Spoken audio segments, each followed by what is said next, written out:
Hello, Hello, this is Dexter and Alessandrina. welcome to this video on acceptance. It is the part of our learning path, a part of the course, and called Loving Life and Healing Ego, which is on our website, dexterandalessandrina.com. And in this video, we're going to talk about acceptance, because opening ourselves up to receiving, recognizing, acknowledging, accepting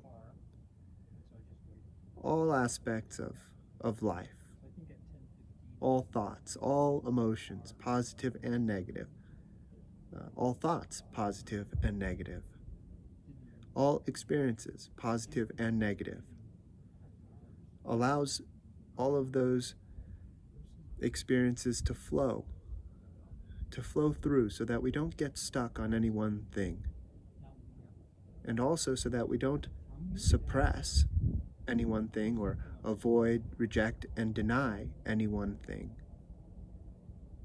so that we can work with life, so that we can work with all aspects of our ego, all aspects of our relationship, so that we can see things clearly and completely and comprehensively, because that's what allows us to then take wise, constructive action and make wise choices to get to where we want to go, and to perhaps love our lives and heal ego and experience the inner peace that and capacity for love that comes from that process. So, our intention today in this video is to help you get to that understanding and that experience of acceptance of self and others that will bring about an open state of expansion, creativity, of receptivity, of feeling grounded and feeling loved and accepted just as you are. Which is really different than the sort of environments that we're raised in. You know, in childhood, we're often taught to suppress and deny feelings and thoughts and emotions, and rather than accept and understand and process and heal and resolve.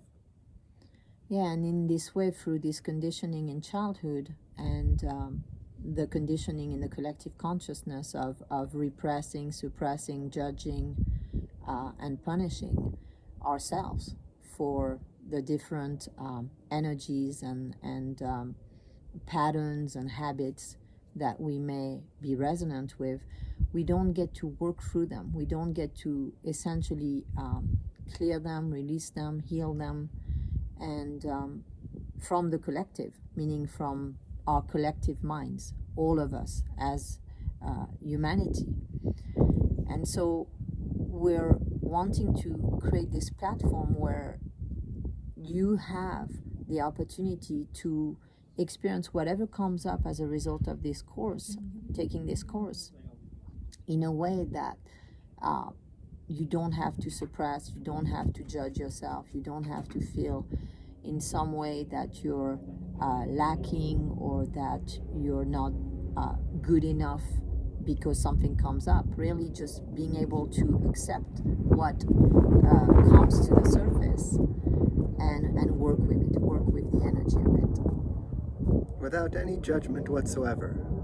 That's what it means to accept. It's to just recognize without judgment, and to recognize that whatever you do discover is okay, that there's nothing in life that you can discover about someone else or about yourself or about the world that is not okay.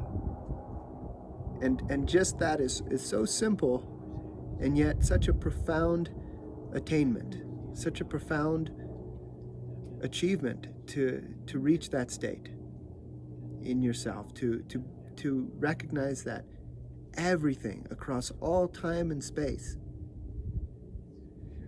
can be okay.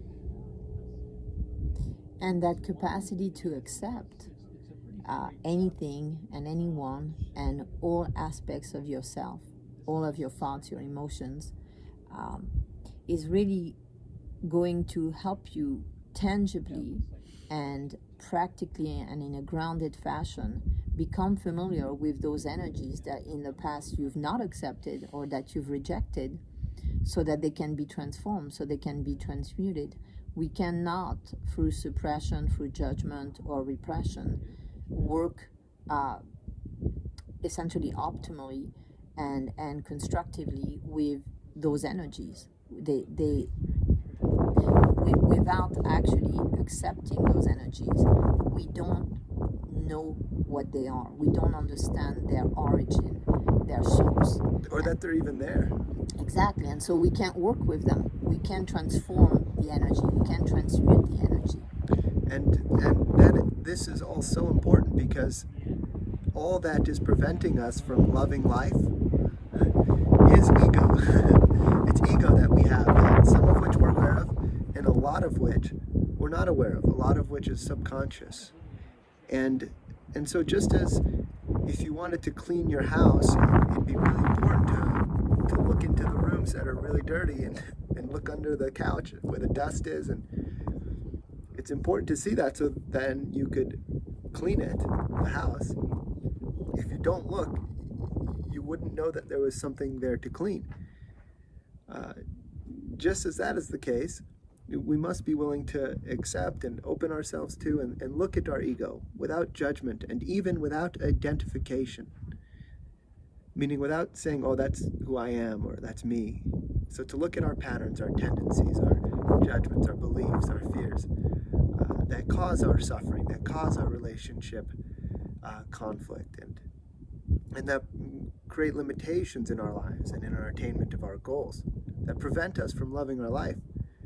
It's so important that we're able to find those, see those, accept those, and so that we can then clear and heal those, and then experience the love for life that comes from the purity that we can develop inside of ourselves when ego is healed.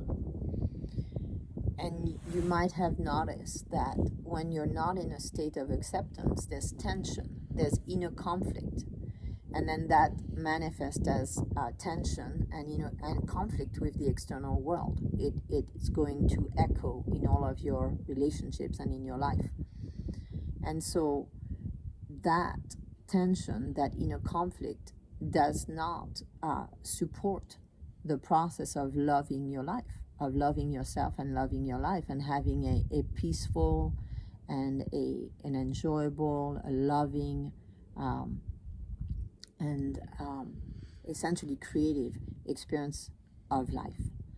So when we accept, we actually get to have this peace and this flow in our lives that allows us to really love our lives, because then we're much more grounded in the reality of life and accepting of the energies and the different processes that we go through, and because we don't have a judgment of it, we're just actually appreciating all of it through this acceptance. We can see the validity of every situation, every relationship, every person that we meet. We can understand that because we accept, instead of fighting it, instead of resisting it, instead of saying it shouldn't be that way, I shouldn't feel this way, I shouldn't think this way, I shouldn't want this, I shouldn't want that.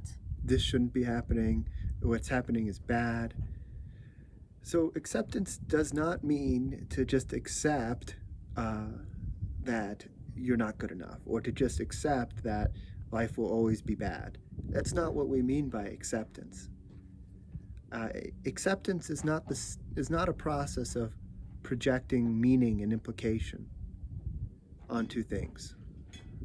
Acceptance is a process of perceiving and receiving and recognizing what is, without judgment, without projection, without projecting meaning. So when we accept in that way, then we don't get lost in our own process of fear and judgment and doubt and worry and concern and projection and belief and drama. In fact, when we accept, we're able to be very efficient in our approach, and we're able to be very smooth and consciously responsive to whatever is unfolding, without drawing up and getting lost in a big, unpleasant and negative story about it that creates negative emotion and suffering. So one example of acceptance is to accept that to accept someone in relationship when they do something that brings up our own pain. When someone does something that in the past we may have felt was wrong or bad or uncaring or inconsiderate, if we could just actually accept them. Okay, they're doing this. I don't really know what they're doing or why, and they're doing this. And to do that without judgment. So rather than say, oh, well, they're being inconsiderate and uncaring, you could say, okay, I'm just going to accept that they're being inconsiderate and uncaring. And that's a start, insofar as it helps you then recognize that inconsiderate and uncaring is a judgment, and that you can peel back the layers further and say, okay, I'm going to accept that they are focusing on X, Y, and Z, and they're not focusing on, for example, on me, and that I was previously judging that as them being inconsiderate and uncaring. So that right there is a process of how even accepting that we're judging, first actually accepting that someone is doing something we're judge, then accepting that we're judging, then accepting what they're really doing. That's an example of how acceptance allows us to gradually work towards seeing what really is. And once we can see what really is, once we can see what someone is really doing, for example, if someone we felt was being inconsiderate to us was actually just really focused on something else, we could see that, and then we could see that they were focused on that thing because they were afraid of something that was driving them to focus in that direction. And then we could see that perhaps they had a difficult experience in childhood that led to that fear and then that focus. And that in truth, it had nothing to do with them being inconsiderate of us. So in this process of acceptance, what we are learning is that acceptance supports learning, and true presence, and really becoming aware of, like Dexter was describing, what truly is, right? That acceptance allows that to happen, that capacity to assess a situation without the negative emotions of judgment and the cycle that it takes us in, the cycle of judging ourselves and then punishing ourselves and then questioning, what we're experiencing, instead of just allowing ourselves to ask the question, what is there for me to learn? When we accept, then we can look at it, we can explore it, we can assess it, we can evaluate it, we can, like an explorer or a scientist or someone who meditates, we can really sit with it and say, what am I learning here? What is the learning, without a preconceived idea, right? So not accepting would come from a preconceived idea of what we think should happen or should not happen. And when we accept, we're not in that mindset of having a preconceived idea of what should have been or should not have been. And by accepting, now the learning is supported, which is why we're sharing this video with you today, so that on this learning path that we're sharing with you, you can have space to learn. You can have that creative energy that supports you in the process of understanding why things arise in your life the way that they do, and then you can evolve your consciousness through that process of learning, so that you continue to make more conscious, wise, discerning choices and get more optimal results in your life. So acceptance gives you that capacity. Judgment is going to take away from that capacity of learning and evolving in the way that you could with acceptance. And be careful and aware of that process of judgment. See if you can notice it happening. Sometimes we reject something so fast. We deny something so quickly. It's so subconscious and so fast that we don't even notice that we've done it. And because of this video, because you're watching this now, you're becoming more conscious and aware proactively of this, so you can begin to see and observe as it might occur in your system. So the next time someone says to you, oh, I think that you're doing this or being this way, and you say, no, I wasn't doing that, I was doing this. Well, perhaps there's an opportunity to say, okay, I accept that they're giving me this feedback. I wonder, maybe I could find a way in which I am doing that, and then learn from that, evolve and change, and maybe they would appreciate that, and that would lead to great results. One more thing, I have so many memories of teachers saying, oh, this is unacceptable, this behavior is unacceptable, that's unacceptable. This process of making things unacceptable, such as hatred, for example, and the word hate among children, is baked into our language and our culture and the collective consciousness and our society, and our sort of etiquette, the ways we interact with other people, and it has created a culture where, rather than understanding ourselves, understanding each other, accepting each other, forgiving each other, rehabilitating each other, helping each other heal and evolve, where we put people in prisons and punish them for a certain amount of time, and hoping that would lead them to changing, rather than actually guiding them through a caring, loving process of helping them understand themselves, whatever it is. And there's so many people out there who have desires, thoughts, emotions, hatred, anger, jealousy, that they can feel or hear in their thoughts sometimes, and in their mind and in their emotions, and they're suffering because society judges all of those things so much, and so they judge it, and they suppress it. They judge themselves, and they think they're bad people, and they have nowhere to go with, and no way to work with it, because they've been raised in an environment, in a culture where we've been taught that it's good to deny and suppress those feelings and emotions, and basically pretend they don't exist, which of course leads to those energies coming up in other ways, because we can't keep a lid on those things forever. And so if there's one takeaway from this, it might be that there's no thought or emotion or desire or sexual temptation or anything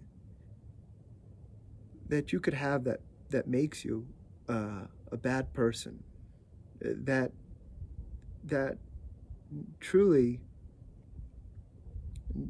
at your core, in your soul, you are a beautiful, bright, good, shining soul that is full of love to share and give, and that it is just ego that sits on top of that can generate the confusing negative thoughts and emotions, desires, temptations, hatred and anger and things like that, and violence, and that those things can be worked with. Those things can be, that those ego parts can be recognized, then understood and healed and cleared and released.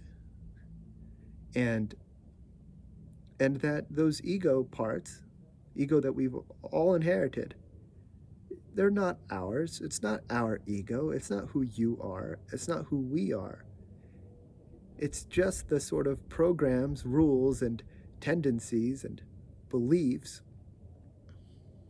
and ways that we've inherited from our parents, who inherited it from their parents and their parents and their parents. So it's really just like something we picked up that we can choose to heal if we want to, or we can choose to stay the same and pass it on. And we respect your choices in that regard. And we don't have to continue to suffer and be limited by this strategy of suppression and denial. And so, in this way, when we accept ourselves and others, we actually have a way to the solution to all of the things that might arise in our consciousness. So the acceptance is key to resolution of all things. And if you can see it in that way, and that's why we're giving you this piece of the puzzle at that very point early in on the course, early on, so that you can know and you can experiment and see for yourself that through that process of acceptance of yourself and others and all things that arise in your consciousness and in your external environment and conditions, when you do that, you are really actively resolving things. You are in your process of actually exploring. And I'll give you a short example. Dexter earlier on was talking about really just allowing ourselves to explore whatever arises. And this wonderful teacher, Jiddu Krishnamurti, one time had a student during one of his talk essentially challenge him and say, "Hey, Krishnamurti, it looks like you're in a rut." And Krishnamurti, being Krishnamurti, exploring everything that basically came, to him, instead of rejecting it, instead of saying, well, I'm feeling offended by that, or saying I don't resonate with that, it's, my identity is not, resonant with what you're saying. Instead, he simply said, oh, let me explore that. Let me see, am I in a rut? And just like allowed himself to be in that open state of self-exploration to uncover if there were any aspects of the way he was going about his process of life and exploration that was stuck, where he was in a rut. And so that kind of humility and vulnerability and willingness to explore and to be open and to accept anything that arises, including the judgments of others, really gave him a great capacity to go very deep into any topic, into very deep understandings of reality and life, and to be thorough and disciplined in his process of self-healing, of healing his ego, so that he could experience then the purest, greatest love for life in other people, and the purest inner peace and most consistent inner peace, because that is the goal: consistent love and inner peace, and that is attained by thoroughly becoming aware of, self-aware of our ego and healing it. And society has trained us to kind of live with blinders on. Like, the horses that they put blinders on so that they can only look forward? Well, we've kind of learned to do that. People have learned to live with blinders on and only look at what they want to see. So if there's something over here that seems painful or threatening, or that could interfere with their sense of status or pride or ego or power or beauty, then we have a tendency to not want to look there, and we intentionally live with blinders on. And if you ask yourself, well, how much more capable are you in life if you're able to take off the blinders and actually see the whole environment? How much more could you achieve? Maybe you could notice, oh my God, there's this huge chain that's been wrapped around my ankle and it's tied to this huge rock, and I couldn't see that before because I had these blinders on. Now I can just reach down there and slip it off, and I can walk so much faster and be free, experience freedom. So that's why acceptance is so important and wonderful, and why we're including it at this time, because we're going to start to unfold and discuss the extent of ego's influence in our lives, and it is it is quite present, the ego, and if you think about it this way, any time that you're not experiencing complete inner peace and unconditional love, there's some form of ego going on that ideally we could become aware of and accept, or accept and become aware of, because becoming aware of it kind of requires you to first accept it, and then hopefully heal it so that we can experience more inner peace and more unconditional love and less ego. Yeah, and we wish that for you. We wish for you to feel this freedom and this opening of your heart and this opening in your life where creative energy is always flowing and you feel in the flow of life, and therefore relationships are easier, life gets easier, and all processes of life get much easier to manage. And because life is constantly changing, and people are working through their ego, and karmas are bubbling up, and business doesn't always go as you expect, and even things break down sometimes, cars break down, sometimes we find a leak in our house, and the sooner we can stay relaxed and just accept what's unfolding, the more skillfully, easily, consciously we can respond, rather than react. Find the solution to all of our quote-unquote problems through this process of acceptance. Work with the energy as it is. Even that word problem is an example of us not accepting. And when we fully accept, problems transform into simply opportunities. And we can stay in a space of abundance rather than lack, and of consciousness rather than fear, and of opportunity rather than problem, and of benefit rather than cost and pain. And oneness rather than separation. So we hope that this was helpful to you on your path. Truly. And sending you lots of love and many blessings. And thank you for listening.